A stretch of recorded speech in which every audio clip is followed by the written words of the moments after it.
That right there is the perfect example of why you don't gotta spend a lot of money on an album cover.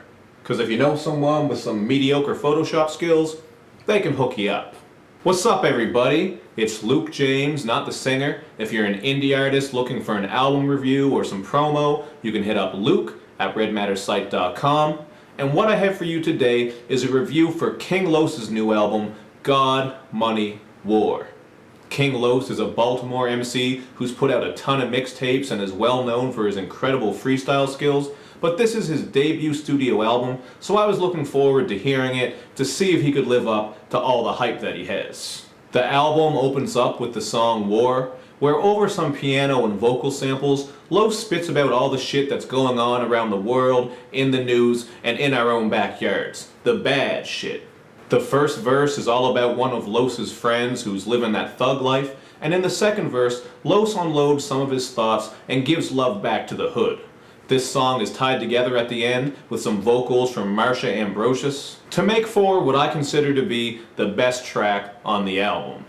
This one is followed up by Ghetto Boy, and on here, Los spits about that ghetto life over some production that bounces around quite a bit. And at one point there's this really hard rock breakdown that I thought sounded out of place. He touches on how he lost his father at a young age, and at one point in this song, he says that he's the best rapper alive. And look, Los is a great lyricist, and I understand that every rapper has to have some confidence, but I think it's a bit of a stretch to say that he's the best rapper alive, because after listening to this album, it takes a pretty bad turn for the worse around the half mark. It starts with the song Bad Blood featuring Kent Jams and Isaiah Rashad, and as a huge Isaiah Rashad fan, I was really let down with his sing-songy feature on here. It really didn't do much for me at all. As for the production on this one, it sounds like a CeeLo Green radio hit from a couple of years ago, and even though Los snapped on this, I wasn't too impressed with this song overall, but it does have a bit of a fun sound to it. But after Black Blood, Los hits us with an unholy trinity of mainstream, basic, typical club jams. It all starts with Glory to the Lord featuring R. Kelly, and this one made me cringe because on the hook, he says that they're up in the club like Glory to the Lord, which is just strange to me. Like, who was ever up in the club like that? Aw, yeah, man, there's all kinds of bitches up in here. Glory to the Lord.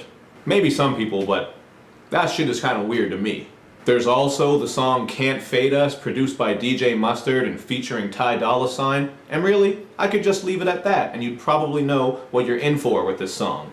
It's just a bassy and braggy banger where Los spits about yellow gold, fucking hella hoes, scooping up groupies, etc.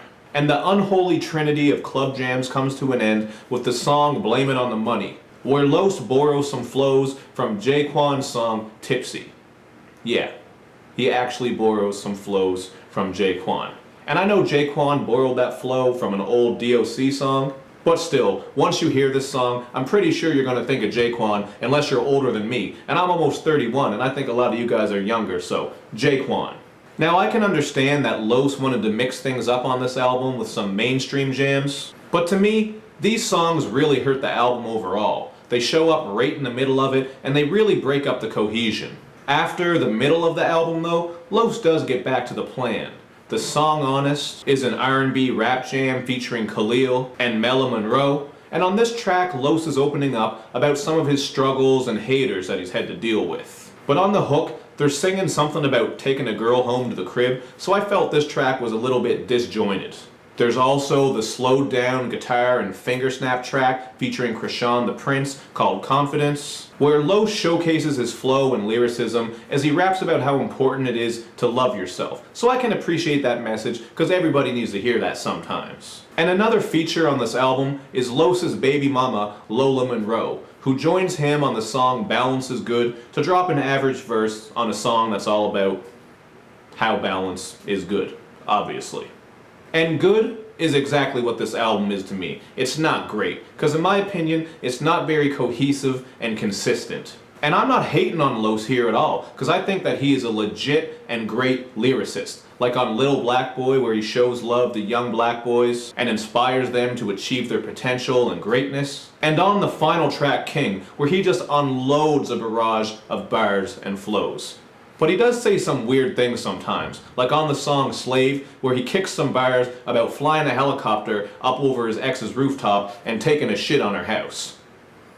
Which seems a little bit excessive, but hey, if you got the money and you're kinda bitter, why wouldn't you take a shit on your ex's house? May as well. Los does provide some thought-provoking content on this album though, and even though the production isn't awful, I found it to be a bit flat, because none of these beats were really incredible to me, they weren't overly experimental, none of them really hit me that hard. But I did like the Toro y Moi sample on the title track, where Los spits that God saves us, money slaves us, and war leaves bodies on the floor. Now I expect a lot of people to disagree with my rating on this one, but I have it at a 3 out of 5.